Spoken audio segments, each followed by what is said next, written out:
The following method is used in psychology, कि इनमें से कौन सा मेथड, कौन सी विधि साइकोलॉजी में यूज किया जाता है या उपयोग में लाया जाता है। तो इसमें introspective method, observational method, clinical and case study method.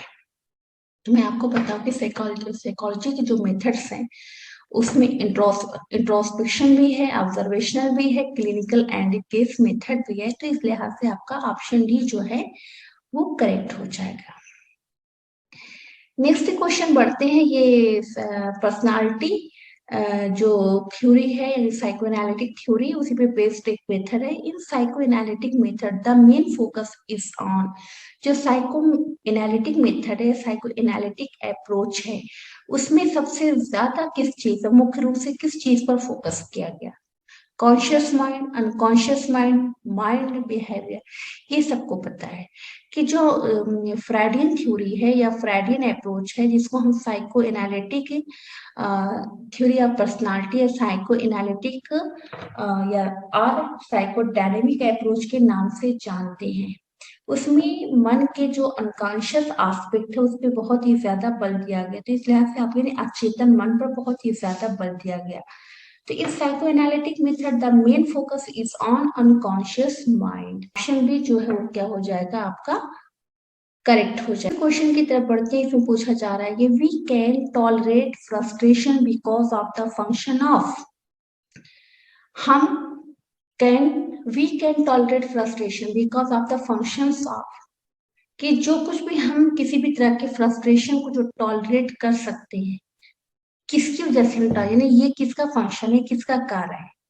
जब हम, हाँ, जब हमारे मन में किसी भी तरह का कॉन्फ्लिक्ट होता है, किसी भी तरह के अंतर द्वंद पाया जाता है, तो उस अंतर द्वंद को की वजह से, उसकी वजह से जो फ्रस्ट्रेशन हमारे मन में आता है, तो उस फ्रस्ट्रेशन को टॉलरेट करने के लिए हमारा जो ईगो है, यानी हमारे जो पर्सनालिटी की जो स्ट्रक्चर फ्राइड ने बताया था कि एक को बताया था उन्होंने dynamic aspect of mind, dynamic aspect of mind, और दूसरा उन्होंने बताया था टोपोग्राफिकल एस्पेक्ट ऑफ माइंड। तो जो डायनामिक एस्पेक्ट ऑफ माइंड उसमें ईट, इको एंड सुपर इको।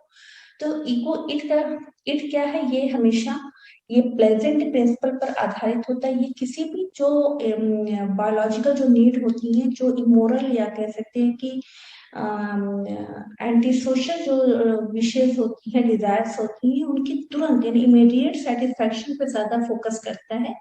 यानी अगर कोई भी इच्छा है तो वो चाहता है कि उसकी तुरंत पूर्ति कर दी जाए, जिससे कि व्यक्ति को ज्यादा से ज्यादा संतुष्टि मिल सके।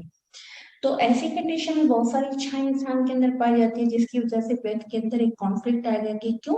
क्योंकि समाज उस इच्छा को पसंद नहीं करता, यानी वो समाज की नजर में क्या होती है, अनडिजायरेबल होती है। तो अनडिजायरेबल जो नीड्स होती हैं, जो विशेष होती हैं, व्यक्ति उसको क्या करता है, रिप्रेस कर देता है, किसके अंदर? अनकॉन्शियस मन के अंदर, है ना। और जो सुपर ईगो होता है, सुपर ईगो जो होता है वो मोरालिटी प्रिंसिपल पर आधारित होता है। ये हर बात में हमें बताता है कि क्या सही है, क्या गलत है, क्या उचित है, क्या अनुचित है, हमें कौन से काम करने चाहिए, कौन से काम नहीं करने चाहिए।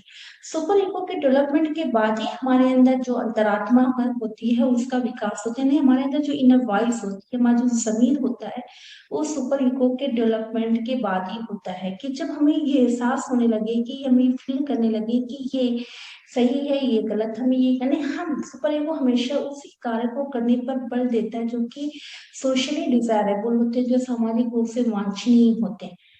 लेकिन याद रखना कि हर कंडीशन में इंसान बिल्कुल मोरालिटी को फॉलो नहीं कर सकता। यानी ना तो पूरी तरह से वो कि हर तरह की आवश्यकताओं को या इच्छाओं को पूरा कर सकता है, ना तो पूरी तरह से ईट की बात को मान सकता है, और ना ही पूरी तरह से सुपर ईगो की बात को मान सकता है। तो ईट और सुपर ईगो की वजह से जो मन के अंदर कॉन्फ्लिक्ट आता है, तो उस कॉन्फ्लिक्ट की वजह से जो फ्रस्ट्रेशन मन के अंदर, तो उस फ्रस्ट्रेशन को टॉलरेट करने का काम कौन करता है? ईगो करता है। तो यहाँ पे पूछ रहे, we can tolerate frustration because of the function of ego. तो ईगो क्या है, ये हमेशा रियलिटी प्रिंसिपल पर आधारित है, वास्तविकता के सिद्धांत पर आधारित है। ये हमेशा जो इन्वायरमेंट है, जो सिचुएशन है, उसकी डिमांड, उसकी रिक्वायरमेंट को ध्यान में रख के कहता है कि अगर कंडीशन इस तरह की है कि कभी कभार थोड़ा बहुत झूठ बोल लेना चाहिए, बेईमानी बेईमानी कर लेना चाहिए, तो वो ईगो कहता है कि कर लो, क्योंकि वो सिचुएशन की डिमांड है। क्यों? या कभी कभार आप देखते हैं बहुत ऐसे, यानी ईगो जो है हमारे अंदर सामंजस्य करने की, एडजस्ट करने की जो एडजस्टमेंटल कैपेसिटी को डेवलप करता है, जिससे कि हम अलग अलग इन्वायरमेंट में जो जो कोई डिमांड होती है उसके अकॉर्डिंग अपने आप को ढाल लेते हैं और खुद को मुतमईन कर लेते हैं कि चलो हमने ये काम किया तो वो सिचुएशन की या इन्वायरमेंट की डिमांड थी। तो ईगो जो है वो रियलिटी प्रिंसिपल पर आधारित होता है। ओके, तो यहाँ पे आपका जो we can tolerate frustration because of the function of ego, तो आपका ऑप्शन बी जो है वो क्या हो जाएगा, करेक्ट हो जाएगा।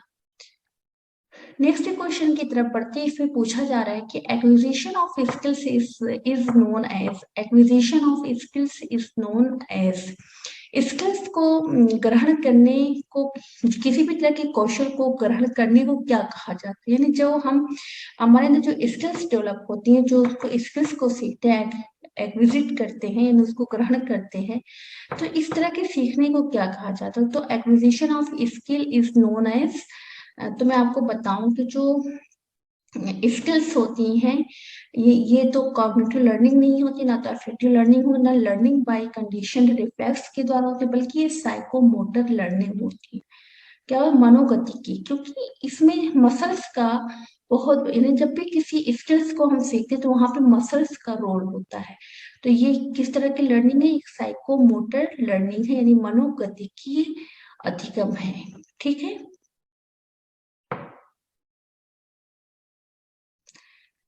मनोशारीरिक भी कह सकते हैं, मनोशारीरिक अधिगम। ओके, नेक्स्ट क्वेश्चन की तरफ बढ़ते हैं। इसे पूछा जा रहा है कि a state of a person resulting when the satisfaction of the motivated behaviour become difficult और इम्पॉसिबल इज नोन एज, कि a state of a person, व्यक्ति की एक अवस्था, resulting when the satisfaction of the motivated behaviour become difficult और impossible is known as, व्यक्ति के अंदर पाई जाने वाली वो अवस्था जो किसी मुश्किल या डिफिकल्ट, यानी बहुत ही मुश्किल या कठिन कोई ऐसा मोटिवेटेड बिहेवियर है, विपरीत व्यवहार, जिसका पूरा करना मुश्किल हो या इम्पॉसिबल हो, नामुमकिन हो, तो उसकी वजह से उसके परिणाम स्वरूप व्यक्ति के अंदर जो भावना, यानी कोई ऐसा मोटिवेटेड बिहेवियर है जो आपके लिए पूरा करना, उसको सेटिस्फाई करना मुश्किल है, ना सिर्फ मुश्किल है बल्कि इम्पॉसिबल है, तो उसकी वजह से आपके अंदर या व्यक्ति के अंदर कौन सी भावना उत्पन्न होती है? तो आप जब आप अपने गोल को अचीव नहीं कर पाते और गोल गोल को अचीव करने में एक रुकावट आती है, एक बाधा आती है, तो उस रुकावट या बाधा के कारण जो मन के अंदर जो स्थिति उत्पन्न होती है उसको कहा जाता है, क्या कहा जाता है? फ्रस्ट्रेशन। क्या जो कहा जाता है? फ्रस्ट्रेशन की भावना। नहीं, इंसान क्या हो जाता है ऐसी कंडीशन में? फ्रस्ट्रेट हो जाता है। तो यहाँ पे ही पूछ रहा है कि ऐसे कि जो भावना, ये कोई ऐसा बिहेवियर, मोटिवेटेड बिहेवियर जिसे आप पूरा करना चाहते हैं लेकिन पूरा करना आपके लिए मुश्किल हो रहा है, यानी पूरा करना आपके लिए मुश्किल ही नहीं बल्कि नामुमकिन है, तो ऐसी कंडीशन में आपके अंदर जो भावना उत्पन्न होती है उस स्टेट को, उस अवस्था को क्या कहा जाता है? उसको कहा जाता है frustration. Okay, what do you mean by learning, कि लर्निंग से आप क्या समझते हैं? What do you mean by learning? तो यहाँ पे मैं आपको बता दूं कि लर्निंग का मतलब सिर्फ, यानी अधिगम का मतलब सिर्फ ये नहीं कि acquisition of skill, acquisition of knowledge, any change in behaviour, नहीं, बल्कि क्या है? Learning defined as a relatively permanent change in behavior that results from practice and experience। यहाँ पे थोड़ा सा modification of behaviour which results from practice and experience लिखा हुआ, तो मैं थोड़ा सा ऐसे बताऊंगी, relatively permanent change behaviour in, क्या है? Relatively permanent change in behaviour that occurs, कैसे होता है? Results from practice and experience, व्यक्ति के अंदर होने वाला अपेक्षाकृत अस्थायी परिवर्तन जो कि अभ्यास एवं अनुभव के परिणाम स्वरूप घटित होता है, तो इस प्रक्रिया को, इस मानसिक प्रक्रिया को हम अधिगम के नाम से या लर्निंग के नाम से जानते हैं। तो what do you mean by learning? याद रखिएगा, रिलेटिवली परमानेंट चेंज। अगर कोई बिहेवियर में अगर कोई चेंज हमेशा के लिए आ रहा है तो वो लर्निंग कहलाए, अगर कुछ टाइम पीरियड के लिए आता है तो वो लर्निंग नहीं है। और वो किसकी वजह से होगा? प्रैक्टिस, एक्सपीरियंस के थ्रू, है ना, अभ्यास के द्वारा, एक्सपीरियंसेस के थ्रू हमारे बिहेवियर में होने वाला रिलेटिवली परमानेंट चेंज ही क्या कहलाता है? लर्निंग कहलाता है। तो इस लिहाज से आपका जो ऑप्शन सी है वो क्या हो जाएगा? करेक्ट हो जाएगा। ठीक है।